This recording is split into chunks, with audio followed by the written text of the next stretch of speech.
Abdullah Harari waggaan isaa kan hin turre dheengeduma amantaa addaatiin dhufe jennaan amantaa sana qabatanii maqaa islaamummaatiin nyaattanu maqaa islaamummaatiin kaattanu maqaa islaamummaatiin deemtanu nurraa ta'a. Assalaamu alaykum wa rahmatullahi wa barakaatuh. Akkuma beektan uummanni addunyaa irra jiru kun gosa hedduutti babaha. Karaa amantaatiin yoo ilaaltan, karaa qaamaatiin, karaa sabaatiin yoo ilaaltan qoodaa hedduu qaba. Karaa amantaatiin yoo ilaalle fakkeenyaaf kaan muka gabbaraa, kaan nama gabbaraa, kaan dhakaa gabbaraa, kaan malaayikaa gabbaraa, kaan ibidda gabbaraa, kaan aduu gabbara.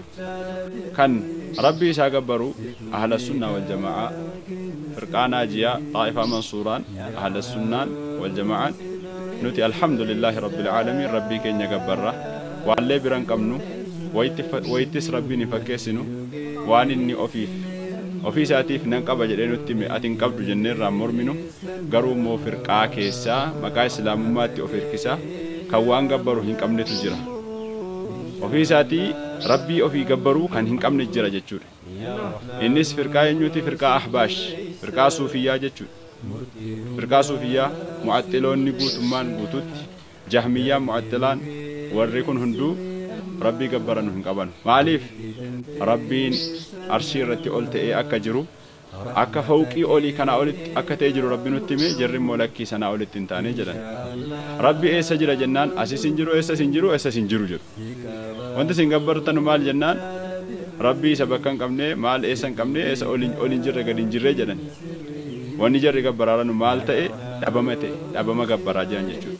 Dhabamni immoo waan hin jirre waan jiru gabbaraa hin jiranu rabbi immoo ofii isaatiif jiraataadha. Yoomiyyuu duris jiraataa ture takkaa jireenya isaatiif awwalli hin jiru sichi sinuma jiraataa jireenya isaatiif xumurri hin jirtu rabbiin jiruu guutummaan guutuutti jiruu ta'e jiraata. Jireenyi ilma namaa hunduu hir'uudha. Jireenya namaatti hir'ina qaqqaba kan rabbiitti hin qaqqabu rabbiin ni jira.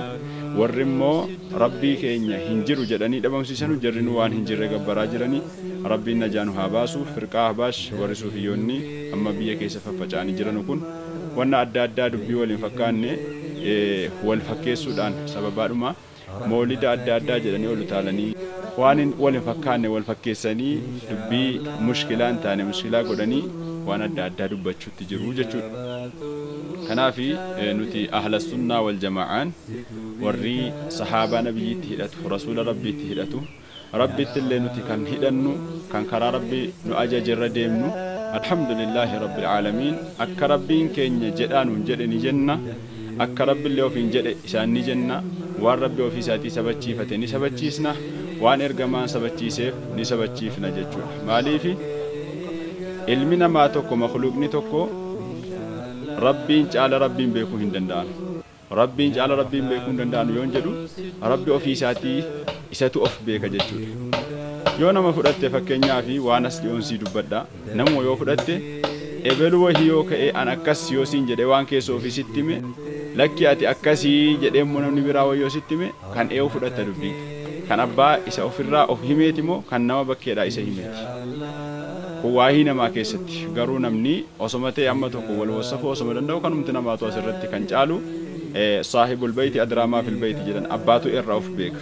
Rabbi gaafa ofii isaatiif of nutti himu an dhagahaadha argaadha harkan qaba nan dhagaha sama addunyaattiin gadi bu'a arshii irratti ol ta'een jira anatu uume anatu rabbii waa hundaati jedhee rabbi yeroo dubbatu akka rijlii illee qabu rasuulli sallallahu alaihi wasallam hadiisa keessatti illee nuuf himanii jiru qadamiidhaan riwaayaa Bukhaarii rijlii jettee kan dhufte jirti miillas ni qaba rabbiin harka lama qaba akkuma quraana keessatti dubbate hadiisa keessallee hedduudha. Wanni rabbiinii fi rasuulli rabbiif raggaasisan hundi isaatu raggaa'aadha.